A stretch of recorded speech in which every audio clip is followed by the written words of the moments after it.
نبی کریم صلی اللہ علیہ وآلہ وسلم نے فرمایا، بندہ مومن کی کوئی دعا ایسی نہ ہوگی جس کے بارے میں خدا یہ بیان نہ فرما دے کہ یہ میں نے دنیا میں قبول کی اور یہ تمہاری آخرت کے لیے ذخیرہ کر کے رکھی۔ اس وقت بندہ مومن سوچے گا، کاش میری کوئی دعا بھی دنیا میں قبول نہ ہوتی۔ اس لیے بندے کو ہر حال میں دعا مانگتے رہنا چاہیے۔ نبی کریم صلی اللہ علیہ وآلہ وسلم کا ارشاد ہے، دو چیزیں خدا کے دربار سے رد نہیں کی جاتی، ایک اذان کے وقت کی دعا، دوسری جہاد کی صف بندی کے وقت کی دعا۔ نبی کریم صلی اللہ علیہ وآلہ وسلم کا ارشاد ہے کہ اذان اور اقامت کے درمیانی وقفے کی دعا رد نہیں کی جاتی۔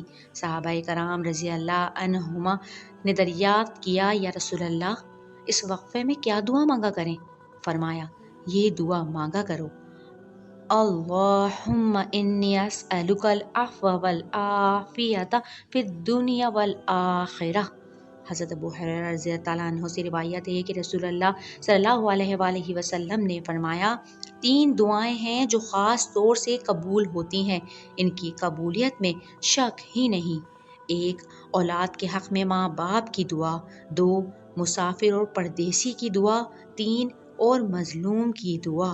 حضرت عبداللہ بن عباس رضی اللہ تعالیٰ عنہ سے روایت ہے کہ رسول اللہ صلی اللہ علیہ وآلہ وسلم نے فرمایا، 5 آدمی کی دعائیں خاص طور پر قبول ہوتی ہیں، مظلوم کی دعا جب تک وہ بدلہ نہ لے، حج کرنے والے کی دعا جب تک وہ لوٹ کر اپنے گھر واپس نہ آئے، راہ خدا میں جہاد کرنے والے کی دعا جب تک وہ شہید ہو کے دنیا سے لاپتہ نہ ہو جائے، بیمار کی دعا جب تک وہ شفا یاب نہ ہو جائے، اور ایک بھائی کی دوسرے بھائی کے لیے غائبانہ دعا۔